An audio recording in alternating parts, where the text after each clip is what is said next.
Welcome, everyone, to the Doc and Jacques live radio show. You have now entered the cosmic radio receptors of KCIW LP 100.7 FM in Brookings, Oregon. Thank you so much for tuning into this week's fun and informative program.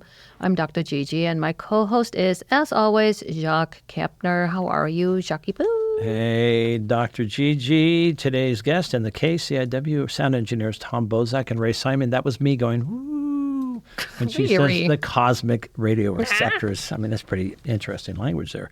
It's a rainy coastal day, sort of. Welcome to this ever-growing family of listeners to the Doc and Jacques live radio show. Also now heard on KFUG 101.1 FM. We really do appreciate all of you. And guess what? It's going to actually be carried every Wednesday starting, I think it's in mid-March. The Doc and Jacques show is going to be on KFUG 101.1 FM. Yeah, K-Fug, between 1 and 2, come. when my old Jacques talk space will be vacated, as I'm starting to concentrate entirely on this show. But thanks to Paul Kritz for giving that clearance. Let's see, Doc, what show number is this? It's 64. 64. Well, there we go, Roger. You're on the 64th show. It is steadily growing, the show, and we are expanding as we speak in so many ways. Our new email is, guess what? We got a great email. Yeah. docandjacques@gmail.com. So it's Doc, A-N-D, Doc and then Jacques, Jacques, silent S, at Gmail. Email us if you are or know of a talented, interesting person that may join us on this show. Mm-hmm. And big news. More news? Big news is we have just secured a domain name, and it is, drumroll, docandjacques.com. How simple. docandjacques.com, right? I mean, so simple. There we go. We are currently building this informative website as we speak. And folks, we have so much planned for this Doc and Jacques. We are running high. We're having fun. We are getting great listenership. And we are so happy to be doing what we are doing. All right. Guess what? What? Today is Arabian Horse Day. Arabian Horse Day? Well, this is more fun for you. It is Jacques' son-in-law day. Oh, wait, it's Lash Day. Well, wait a minute. Explain that to our listeners, because I thought you would. Well, Lash is my son-in-law. That's Fallon's husband. Yeah, we call him Lash. We call his name's Lash. So it's National Lash Day. Oh, I see. It's an eyelash day. So it's called Lash Day. Kind of really dumb. Okay. And wait a minute, you cut out all my fun stuff I had about all my stuff, right? Oh, man. Okay. Well, I don't read from this stuff anyways. What do you have for us today on MD GiGi? As a matter of fact, I asked Dr. GiGi to give us the skinny on some of the organs that everybody knows exist, but I, for one, do not know what their function is, except I make it up if I don't know. Right, you certainly do. But those are what? Yeah. Spleen. Spleen is one of them. The gallbladder, that one's simple. It's inside the urine bladder, right? and it's there. And then the appendix is, it's a pen. And then the pancreas. Oh, the pancreas. Okay. I know them all. Yeah. All right, tell us about these four things that nobody knows anything about. All right. So the spleen is very important. You always said, where are they located? They're on the left side, really on the side, just under the rib cage. So that one is on the left side. That's this. The spleen is under the left side on the rib cage. It's about the size of the palm of your hand, and it's very important for blood homeostasis. So making your whole blood good? Yeah, so it filters out old red blood cells, for example, and it educates white cells to do what they need to do to fight invaders, and it stores platelets. So that's the spleen. We can live without the spleen. We have a splenectomy, and then you don't have a spleen anymore. The mononucleosis, the kissing disease, is caused by a couple of viruses, but that enlarges the spleen. So as a teenager, when you have the mononucleosis, you might be prevented from playing football in high school because what can happen is they can bump into you very roughly, and then your spleen ruptures, and then you die because there's so much blood in there. Whoa. You basically bleed to death. Well, I mean, people like our nephew, Mike, he was in a car accident, right? And he lost his spleen. Right. He almost died. Right. And so he had a splenectomy. You can't live without the spleen, obviously. These are all organs, right? The spleen, the gallbladder. Okay, let's move on. Are you going to do the gallbladder next? Sure, Because, I can. again, that's simple. Yeah, tell me. It's inside your urinary bladder, right? Just right So the together. gallbladder is not inside the urinary bladder. The darn it, I'm wrong gallbladder again. is Shoot. called gallbladder because it holds the gall. Which is that's another the word. German word, right? Well, we have it. I That's don't you know if it's Huns that probably- were coming over and killing everybody back in medieval days, right? Roger's just blinking, going, okay. So the gall holds gall, which is another word for bile. It holds the bile. It's on the right side. It's under the liver, like inside. And what it holds is the bile. And what is the bile for? You might wonder. It is to solidify fat. So fat in water fat and serum blood doesn't get along, right? So we would have big old fat globules in our blood if we didn't have the bile. Whoa. The bile kind of makes the fat soluble, and so the bile is stored in the gallbladder. So when we eat fatty food, the gallbladder squeezes it out in little rhythmic motions to get out the bile. Now, if we have gallstones and the gallstones prevent the gall to come out, then that's when we have really, really bad right upper abdominal But pain again, after fatty food, and we might have to have the gallbladder taken out. I bet our guests will know who the Gauls were. Weren't there a group, all the Gauls, or who were the invaders? French? Are they Gauls?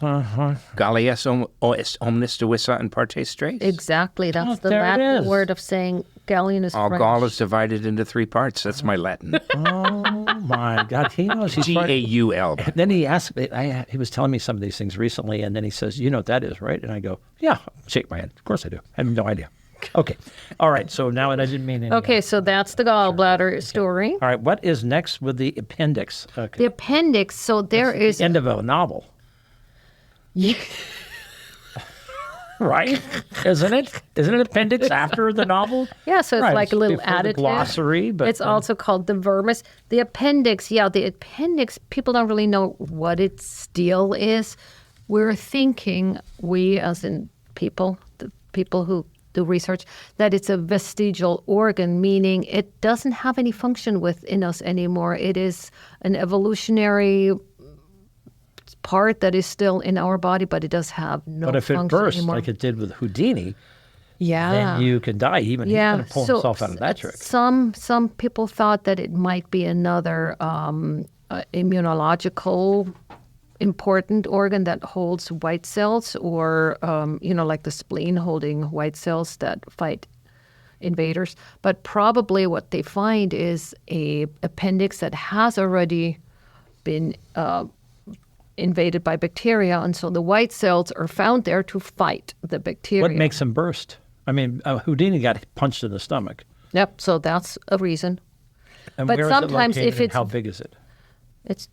It's actually different sizes, but it's about like a little finger. And it's an organ. It's a full organ, right? Yeah. Well, it used to be a full hand. Now it's just one little finger. It's being, what is that word? Vitrified or whatever? What was that word? I like these words you're using. Vestigial organ. Vestigial. So it can burst sometimes when the bacteria are in there and we have a lot of inflammation going on. It's just so fragile that with a little bit of movement, it just bursts. There's Wow. too much bacteria growing. And It used to kill a lot of people because Yeah. nowadays you can get rushed in if you have that Appendicitis. weird pain. So if somebody comes in and bent over and I can't handle the pain, that's one of the things you think of, right? Right. Possibly. Well, on the right lower side, yes, Right because lower that's side. that's where the small intestine turns into the large intestine. Okay. Oh, yeah. And so it's in that area. So It's in kind of- that area, yeah, right, so lower they call quadrant. that kind of bacterial. Yeah. Okay. Okay. And last but not least is the thing that only men have, the prostate. Or no, it's pancreas. Pancreas. He did not do his It's a pancake-shaped thing, right? pancreas. The pancreas is not pancake shaped.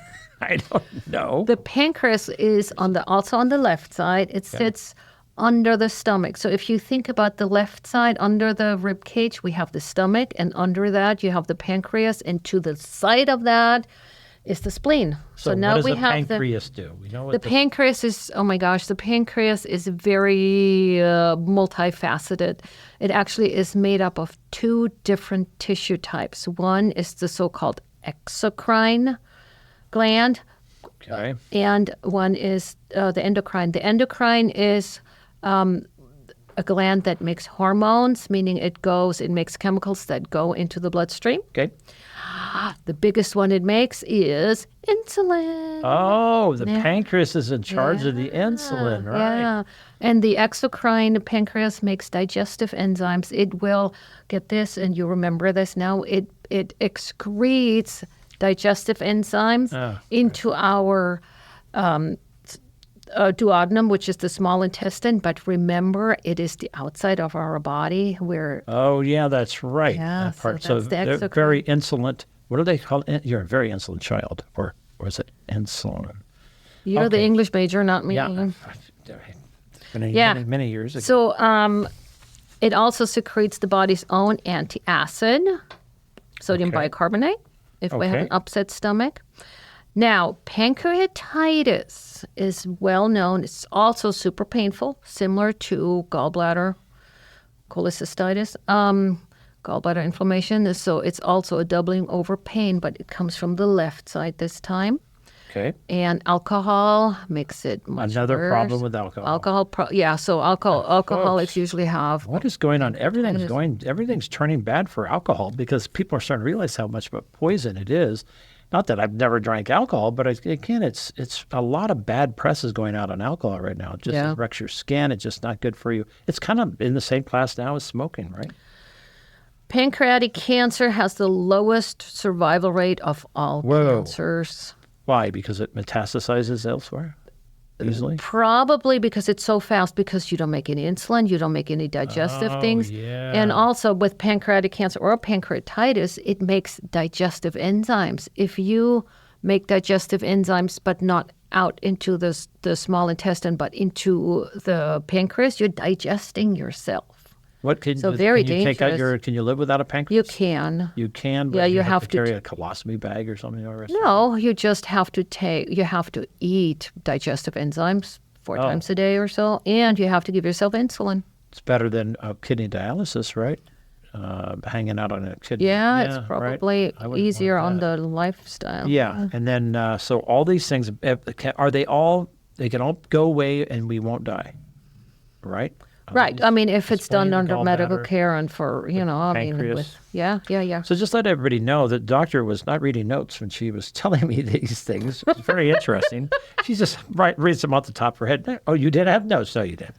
But you were just answering, and it's amazing to watch you because I know what you cut out. You cut out my intro for you about being Oh, he didn't DNA. give I that wanted to to me. impress Roger. We got a very I'm impressive guy. fascinated by this conversation. Okay, by the wonderful. way. Thank you, sir. I I've appreciate learned it. more about biology today than I had 4 years in college. There we go. Perfect. We appreciate that. People said they like our banter back and forth. Of course, I'm the very serious one. She's Wait, what? That's just joking. Okay. But Go ahead. I think we are at a. Okay, I could take all that away. She's writing something on a note there. In the meantime, I needed to ask you a very important. Yes, what? Why do psychics always have to ask your name? You know what, Doc? I once almost had a psychic girlfriend, but she left me before we met. Okay, where are we? I got to give a prologue because we got a super special guest in here that understands these words because he's a wordsmith himself. He was very impressive a couple of I weeks ago. can't keep up with you guys. I'm telling you, listen to you right now. I got to go back to my Roger's thesaurus. Okay. Oh, she's telling me to read this. I'm going to read my thing. Okay, read away. Today's guest is a man that has done more things in his lifetime of approximately 78 years. I give it away. You're Doesn't thinking look by a day older and you really do. You look 55. young. I appreciate working at it. Since arriving in this region 15 years ago, he has done even more by getting involved in public service and on the the past, going on 5 years as the editor of the Triplicate? Yeah. And at one time, you were also editing for the Brookings Harbor Pilot? I did for a short time. There's a lot of back and forth in the separation of the states. Yeah, it makes it a little more difficult. But yes, we did that, and I decided I want to be happily married, so got to stay home sometimes. There you go. Some say he's controversial. Some say he's old-fashioned. But Roger Gitlin is a man that stands on his own and firmly believes in what he stands for. I interviewed Roger just a few weeks ago on KFUG Community Radio in Crescent City, and I found him to be a very interesting man. And so I invited him here onto today's Doc and Jacques radio show so he can share his stories with you. With that being said, enough for me. Let's welcome Roger Gitlin. Hey, Roger. Welcome to our show. Thank you. I appreciate all those nice words. Well, we appreciate you. I'm not used to hearing so much of them sometimes. Sometimes you hear the other side, what I'll call an upside-down frown conversation. Upside-down smile conversation. Upside-down smile. When we met a couple of weeks ago, we had a great time. We kept out of the politics. We just talked about your interesting past and history. And again, you're a man that I stand from a distance and I look at you, I go, wow, he is really involved. Just like yesterday's commission meeting at the harbor in Crescent City. You were there as I am there. I think I'm going to start not going, though. Because yesterday just have a little hope.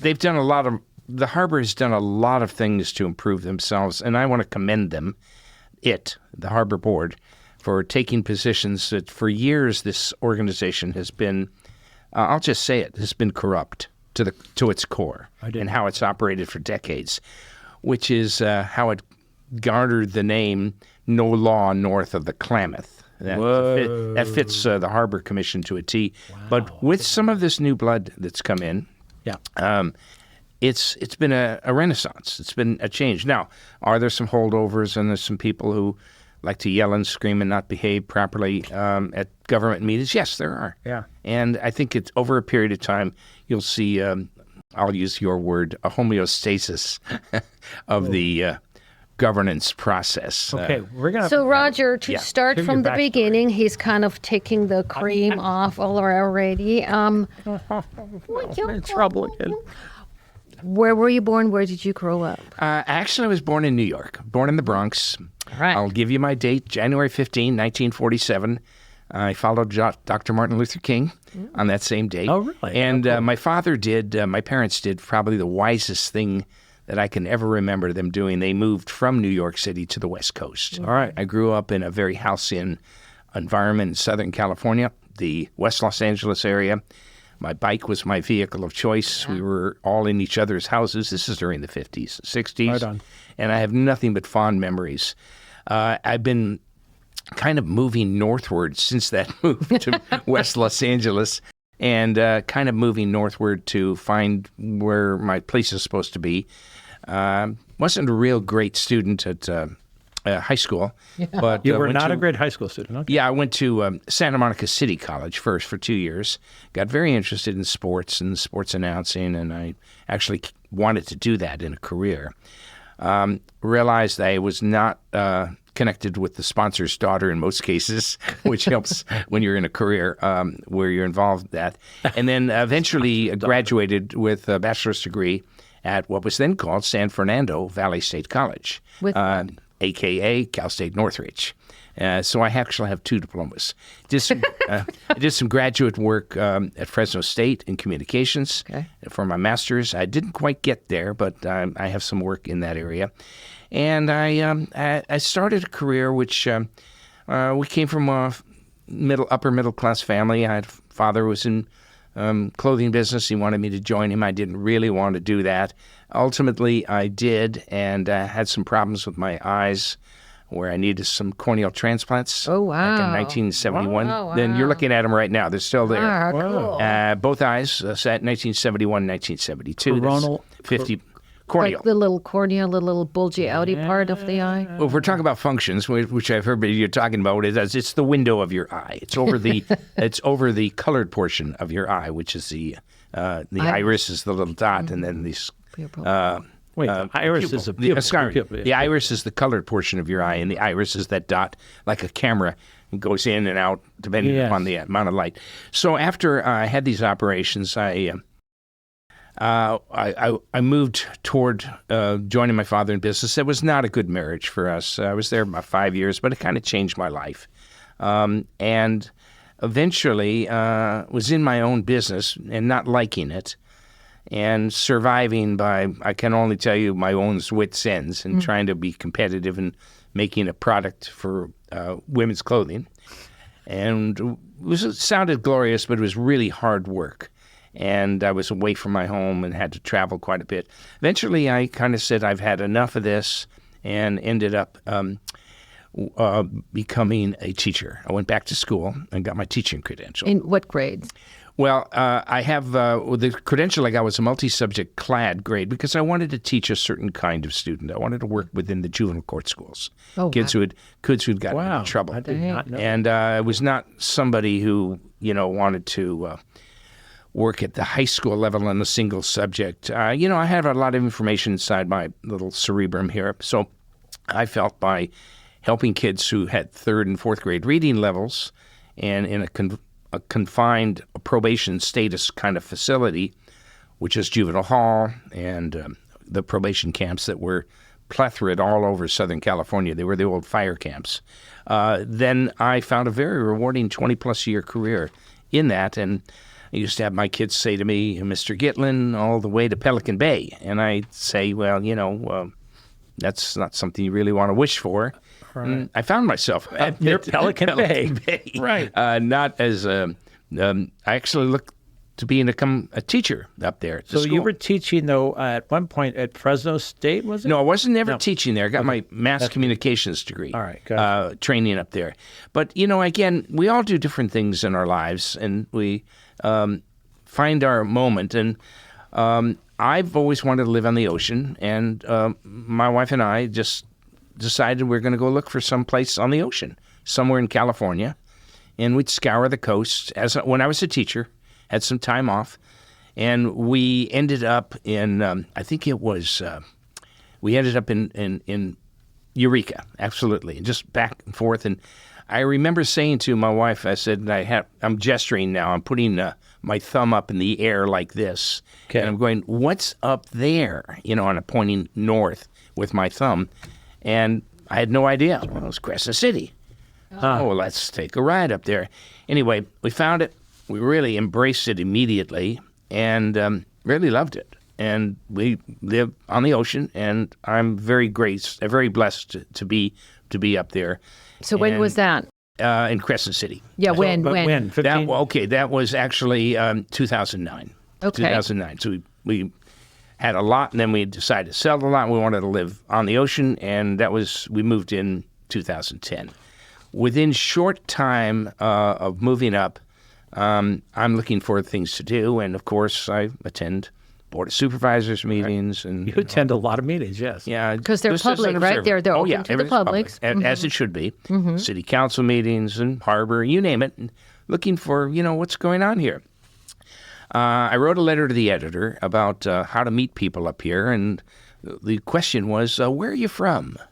Where are you from? I always ask you the question. It's an icebreaker. When you ask someone like Dr. GiGi, where are you from, Dr. GiGi? And you say, well, Germany. Well, that starts a whole different conversation. Right. Sure. So that's an icebreaker, and I found by using that and having it used on me, it would get people talking, because sometimes people are a little reticent about talking to, especially new people, strangers. Right. Within a short period of time of writing that letter, I had and I'll do this, knock on my door from some local officials. I won't name who they are, but, Roger, we really like what you have to say, and we'd like you to run for the Board of Supervisors. And I go, I turned to my left, and then I turned to my right. I says, are you talking to me? This is my house right now.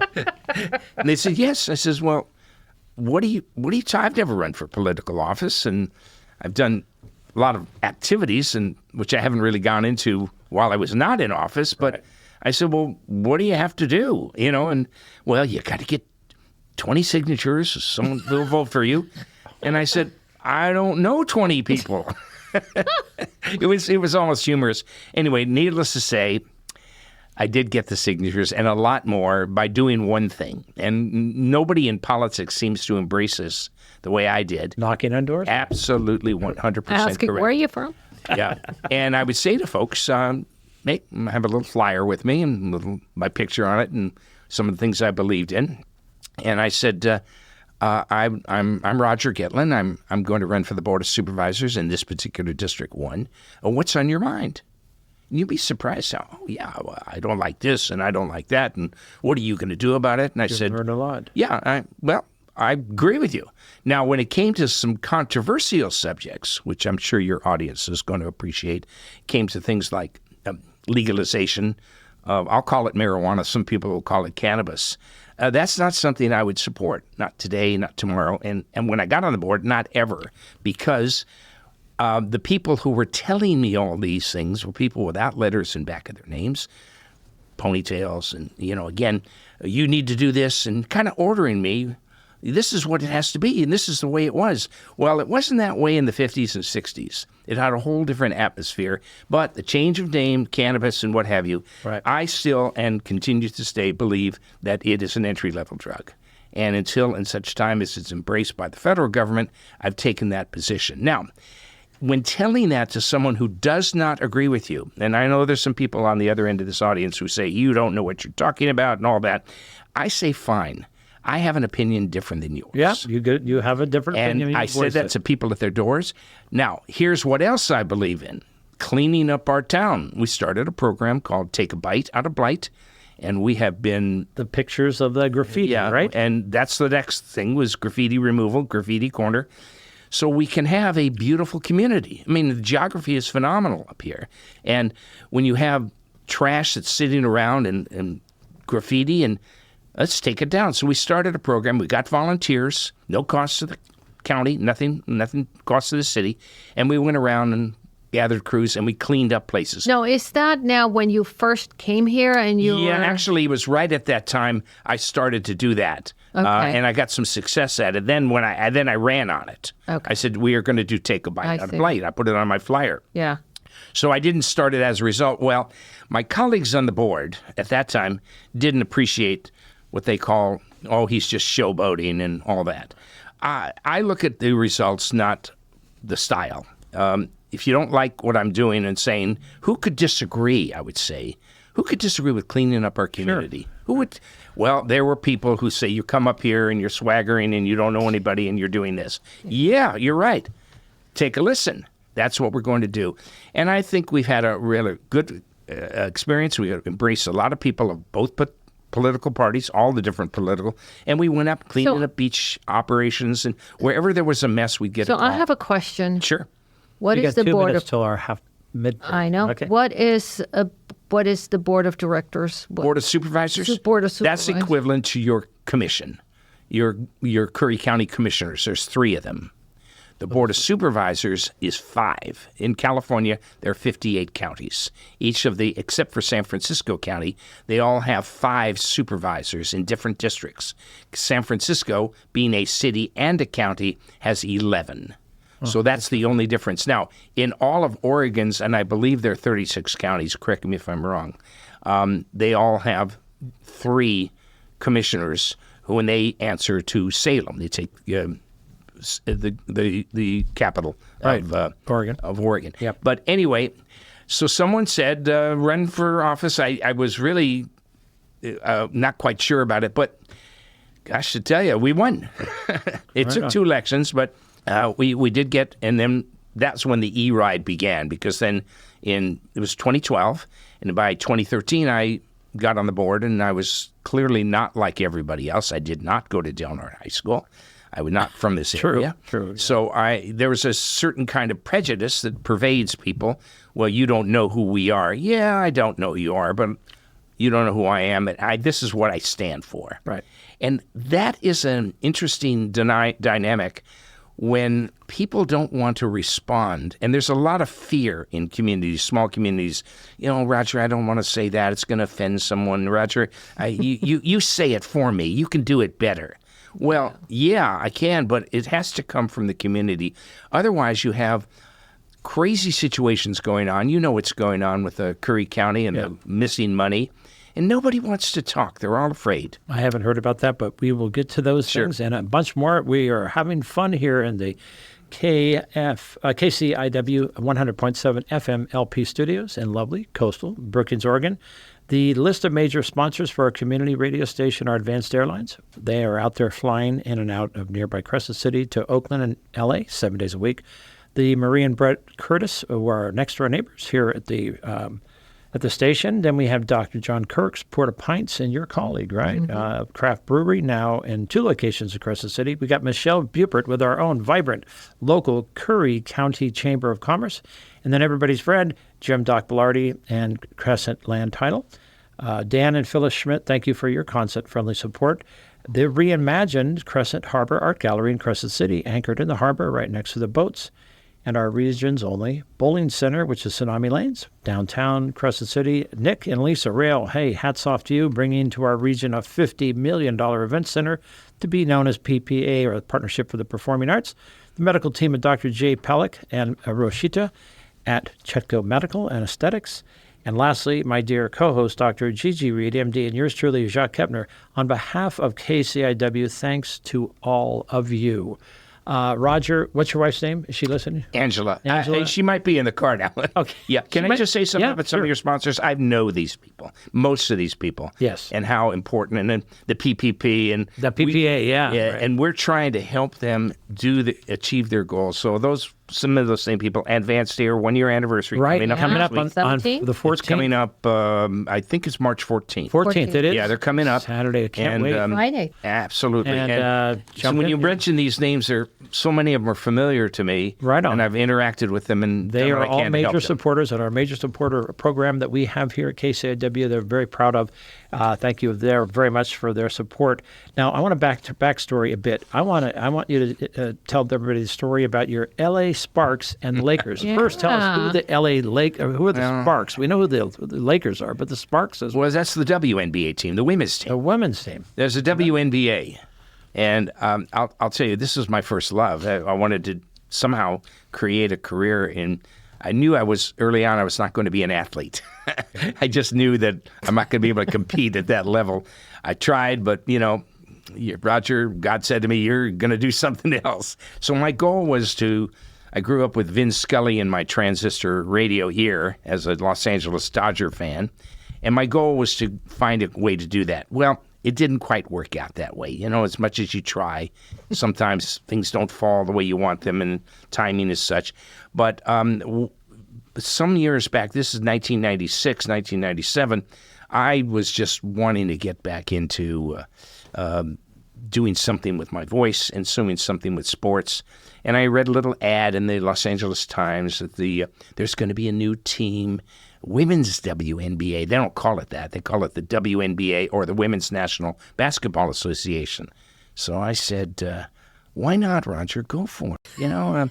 So I wrote them a letter, and I'll tell you, this is a good story. You hadn't heard this one. I wrote them a letter, and I said I'd like to audition to be the public address announcer. That's the announcer. Call it Muzak in the arena. Good evening, ladies and gentlemen, and welcome, etc. So I applied for it, didn't hear back from. This is in 1997 or in March or something like that. Well, in April, I'm at my daughter's graduation from UCST, San Diego, and this is before I had a phone. It was a pager only. Remember the old pagers? Yeah. And it's just graduating. We're at lunch, and they say to me, would you, it's the Lakers phone number. I recognize it. So I had auditioned for them, and there was about 35 people a week before, and I gave it everything. I won't do it on your microphone, but I gave it everything I could do to tell them I was different from the other 35 people. Good evening, ladies and gentlemen, and welcome to, at the time, the Forum. Yeah. And I gave it everything I have. I had a lot of fun with it, and they were all snickers and laughter and all that. But then they called me back, and they said, can you be at Long Beach City College for a preseason WNBA game between the Phoenix Mercury, this is the women's team, and the Sparks? I didn't even instinct there was no daylight between the time they asked me the question and my answer, yes. There was none. There was no haw. So I apologized to my daughter, who just had graduated. Oh. And then I said, does anybody know how to get to Long Beach City College? I'm in San Diego now. Oh, yeah, I went to there and there. And so I got the directions, walked in there, unscripted, I said, okay, where do I sit? Because I had done this a little bit in the past. You got good seats up there at the top. And right? We were at the Forum at the time. It's the first ever. And I announced the game, and this is in Long Beach City College now. And then they called me back, and they good job. Thank you very much. We may be calling you. This is all the highfalutins at the Lakers organization. And then I got a call. From the Lakers. We'd like you, as game by game it started, then we became part of their voice, and I was their voice at the arena from 1997 until I left in 2010. Wow. Yeah, and that was 14 years. 14. And I did some Laker games, too, when the other announcer... You would just do all the home games, right? It's just home games. And then Lawrence Tanner was the Laker announcer, and he was a busy guy. He did all their games, but occasionally he would get sick, and they'd call me, and I was a teacher at 3 o'clock. I'll come down, I'll do it.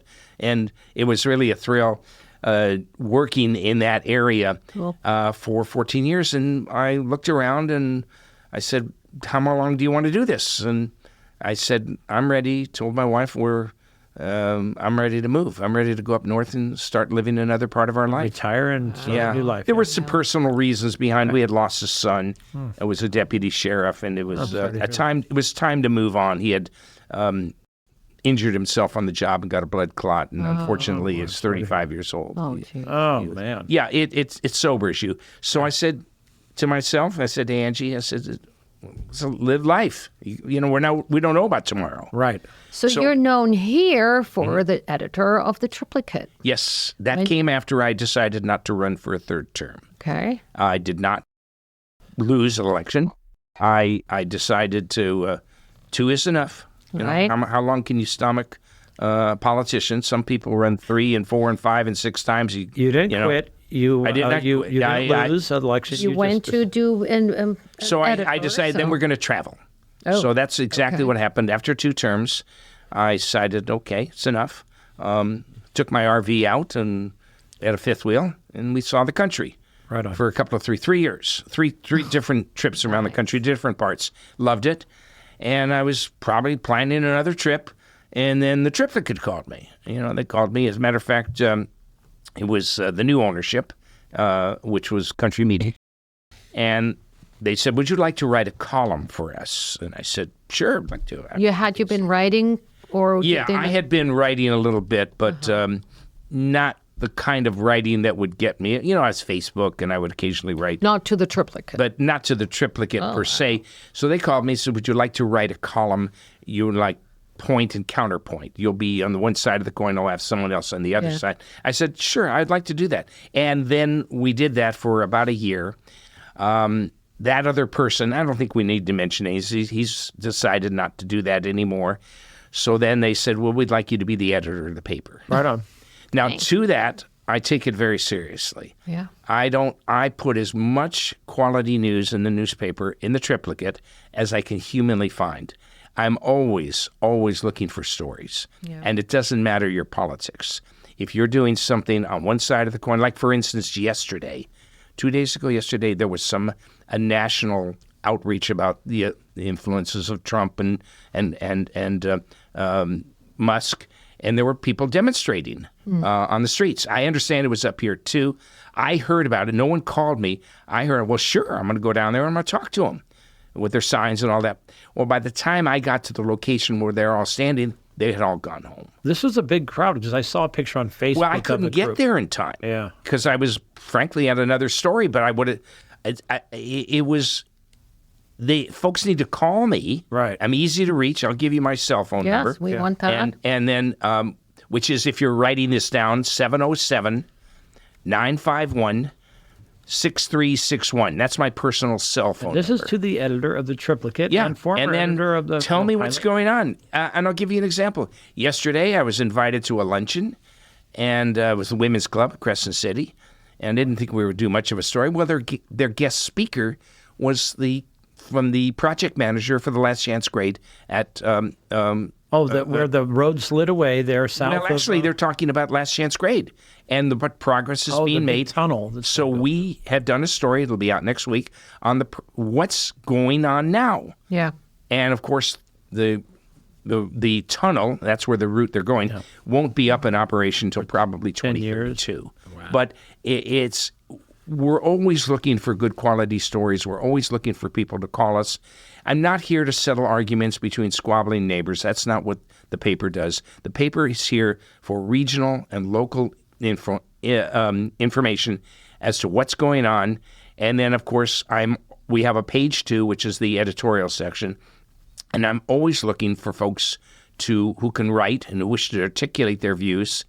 And we put them on page 2 on whatever their viewpoint is. And now the criteria, and that's plural, must be local in origin. I don't want people talking about, things that are in Belgium or NATO or things like that, unless it has to do with what's going on in our area. And I think that the Triplicate, the pilot here, which we were doing for a while, I just couldn't do both. There's too many things going on in this community, so they have their own editor. I think she's been on before. That's Linda Lee, and she's getting her feet wet. She's doing a good job. No, she hasn't. We haven't had her. Why We tried. not? Well, she is on our radar. Right We now. tried. Yeah, hey, Linda, what's going on? Come on in. Give me a call. So she's running and she's getting her feet wet. And, again, it takes a while to build up relationships where people are comfortable. So tell us some fun stories or some favorite stories You've about done in the past 4.5, almost 5 years. Well, oh my God. Okay. Does it stand I'm out? going to bring up the subject of God a little bit. All right, do it. Now, I don't hide the fact that I'm not a Christian.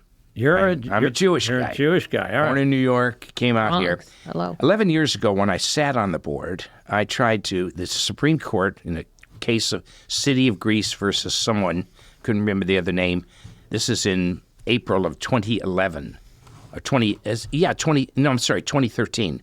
Passed that denominational or non-denominational denominations, invocations, are constitutional, which means that if you want to say a prayer before your meeting, you can do so. It's perfectly constitutional. That's the Supreme Court in 2014, excuse me. Well, I thought we should consider that because it used to be with the Board of Supervisors. Well, there were people, no, we don't want this and you can't make us do this. It was just me having a discussion about bringing it to everybody's attention. And vocation. Now, to be candid with you, the Assembly in California does it, the State Senate, the U.S. House of Representatives, and the states and the U.S. Senate do a daily invocation. They do it, and they do it today and currently. It doesn't say Christianity. It doesn't say Muslim. It says God. Yeah. So I said, instead of having this moment of silence, which I find that's time for people to play it on their little devices, and which instead of doing that, you just have a simple prayer. You say, may God give us the courage, the understanding, the comprehension to tackle our tough issues and make our community a better place to live. Pretty simple, right? Yeah. Well, when I tried to do this down, and this is, to me, I'm just a regular. I'm saying guy. not according to those ladies yesterday that called you out. Well, okay, yeah. Now, back then, I had some people who came up there and may God prick your heart. I didn't even know what that meant. This is going back. And one woman called me a Christian nationalist, and I went, but, you're trying to speak, but, ma'am, I'm Jewish. She gurred and growled and sat down. But, I don't know what the fear is from people about having a non-denominational prayer before we do important business that affects us all. Okay. Yesterday is a good example. Yeah. They want the board of what brought the subject up is the Harbor Board decided to do this invocation. And I support that, and I put it in my paper, and I told that's wonderful. And now I'm going around to the city and the county to also consider doing something similar. After all, it's a different world today, and these are trying times we're in. Well, yesterday we had two speakers who, for reasons of their own, thought that whatever it is, they don't agree with that. Well, you don't have to listen to it. It's done before the meeting. Yeah, that's the key that's the selling point to me. The hook for me was it's 1 minute, 2 minutes before the meeting officially starts, before the Pledge of Allegiance, which officially kicks off the And meeting. incidentally has the word God in it. Yeah. Okay. Well, now, I just want to make this one point on this. Now, you don't have to listen to this, but what I find with people who disagree on subjects like that is the one word which is the only way to describe someone who's angry and opposes you and is petulant and all those other big words that is lack of tolerance. Dr. GiGi, I can agree with you or disagree with you on any number of issues.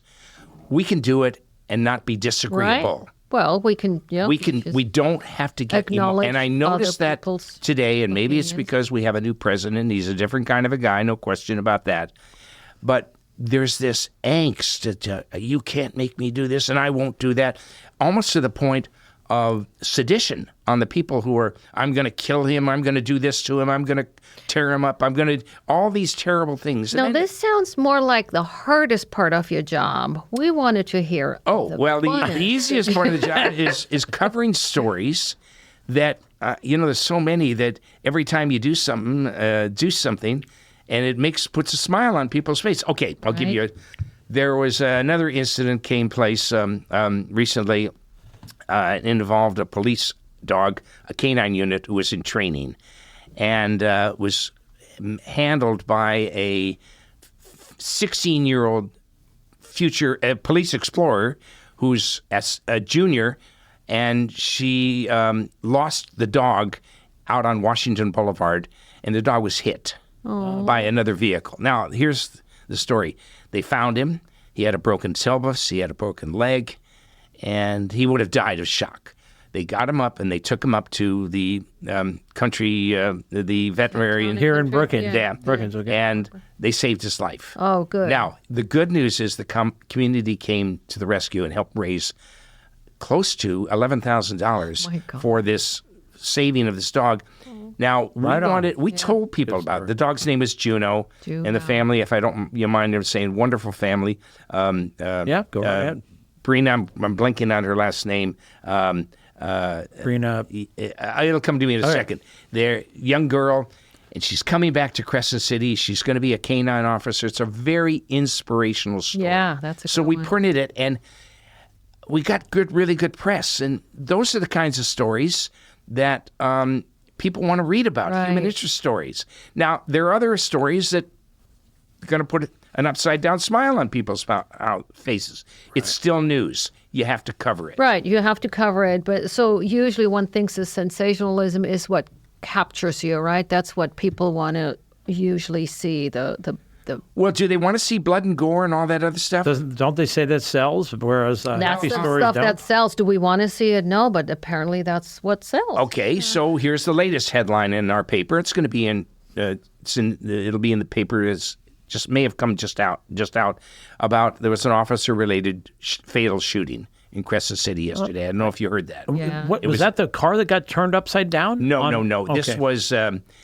This was a man barricaded in a hotel, an apartment house in Crescent City, and the police wisely called all the help he can get in, and CHP also came up, and there were shots fired, and the tenant was killed.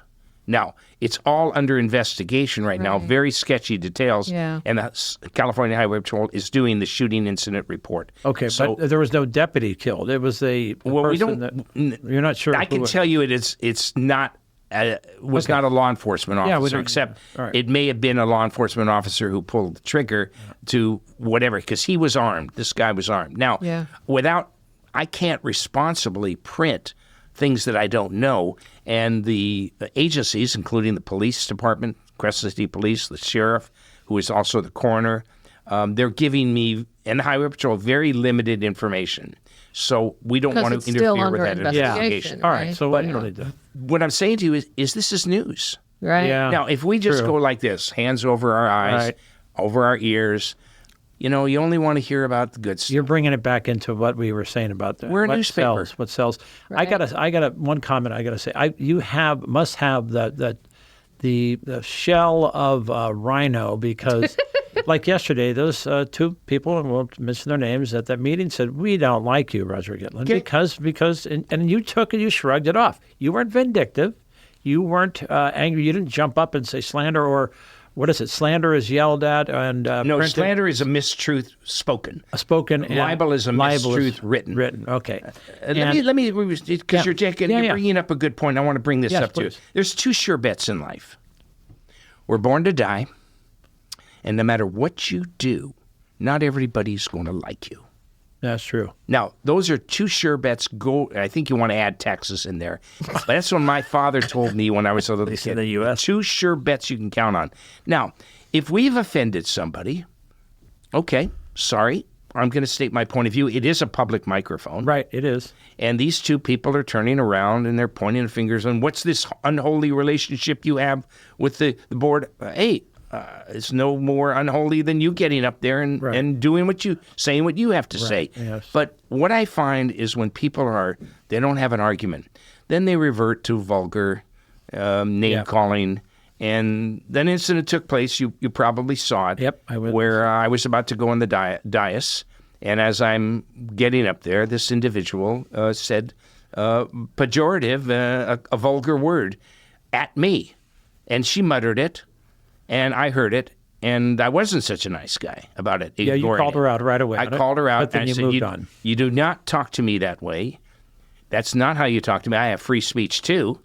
And she was embarrassed, and then she said, well, that wasn't meant for you. Well, do you guys believe in coinky-dinks? Yeah, I'm walking up to there. As I moved past her, she's sitting. Yeah, it was you. Uttered, and it's inappropriate. Right. It's not helpful. It's childish juvenile behavior. And what are you trying to do? You think that's going to silence me and intimidate me? Oh, I can't do that. Quite the opposite. Right. Okay. Rachel. Go ahead. We only got a few more minutes here. What so is talk. next on your schedule? Yeah, what's the agenda I'm covering the news. You're happy there the next couple of years? Wherever it is news, I'll go to it and I'll print it. What's your tombstone going to say? First of all, I'm going to be cremated, so let's get everybody clear on that. Still have and my ashes will probably go in front of my house without anybody telling me. One middle of the night, I'll pour them in the ocean. But you know what? I'm not kind of worried about that. How long do we live?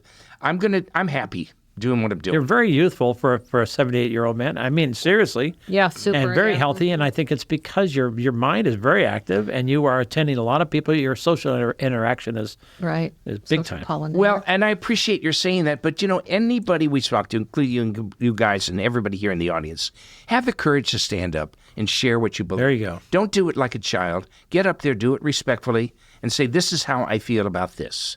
Or this is how I feel about that. You're not going to win an argument when you call someone a name. You automatically lose when you call someone a vulgar word. And it lowers your chance of being credible. So I say that to anybody listening. Mm-hmm. I'll talk to anybody. But if you're going to talk to me in an uncivilized manner, you're going to not find me listening to you. Yeah. And that's where some people have to achieve some relevance.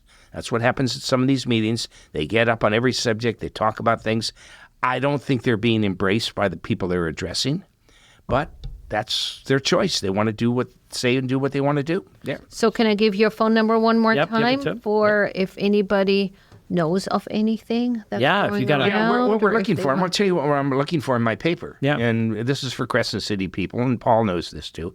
I'm looking for someone who wants to write on the left side of the coin in a column. Okay.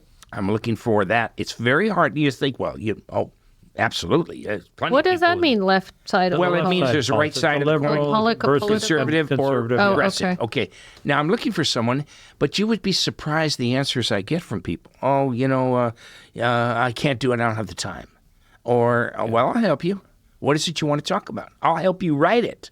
So our paper is striving to have unbiased objectivity. Right, yeah. Now, sometimes you're successful and sometimes you're not. But anybody who wants to talk to me, 707-951-6361. Text me. Sometimes I'll answer right away. If I find out you're spamming me or something like that, want to sell me, some radiator poses or something like that, I won't answer your phone call. But if you're, that's to another department. But if you have something to say politically or something relevant in our news, let us know. We're here to prove. We're here to serve those. There it is. You heard it from the man himself. Roger Gitlin has been in the studio with us here today. Always opinionated, sometimes contentious, but he stands by what he believes and he states it well. So we want to sincerely thank you for coming in today. I appreciate it. We could talk again more. We'll have you on at a later date, and we will continue the talk and the backstories about what makes this man, Roger Gitlin, tick. So thanks again, Roger. Thank you for coming in. Thank you very much. Cool. What time is it now, Doc? It is Fun Time Corner. Okay, Woo-hoo. here we go.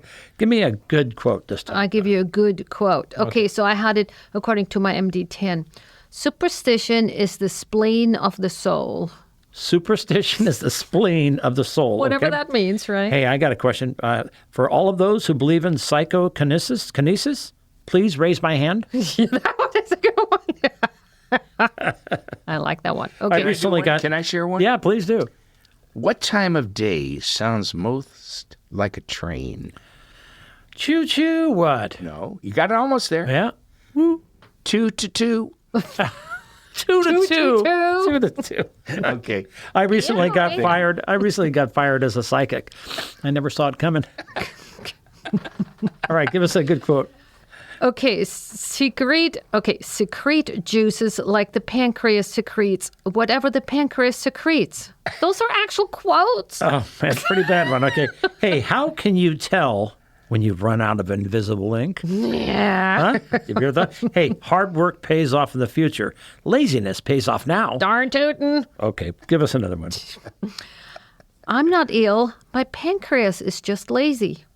We're just talking about laziness. There we go. No, okay. Hey, if Barbie is so popular, why do you have to buy her friends?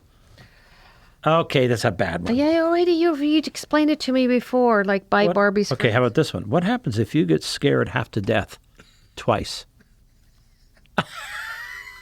Okay, give us some good quotes. I don't think you're reading your jokes. The new ones, the funny ones. I don't know. Hey, to steal ideas from one person is plagiarism. To steal from many is research. Darn tootin'. I miss you so much. It's giving me pain in my pancreas. So I see your quotes are all related to the pancreas. Yeah, I do the what we spleen. talked about today. Okay, I just put a pool in the backyard, but I'm not going to fill it with water. Why not? It's for friends that can't swim. All right. What else? Okay, so this is for people who have had a cholecystectomy or like a gallbladder removal. Okay. It's like a little saying, lazy, good for nothing, stoner, rip, rest in peace, gallbladder. It has stones and it's lazy. Oh, I get it. Okay, got it. You got it. Hey, if a car can travel the speed of light, would your headlights work? Just a thought. No, they wouldn't. No, I don't know. Okay, come on, give us some more. Roses are red, violets are blue. I've got one less gallbladder than you. Now that one is cool. I like that one.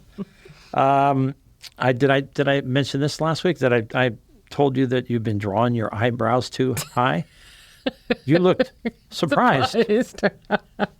Hey, we need to stop elephant poaching immediately because everybody knows that they're best served roasted or grilled. I have one for you. Okay, Yeah. hit it up. Did you Google Yogi Berra? His famous quotes. We did not. Baseball is 95% mental.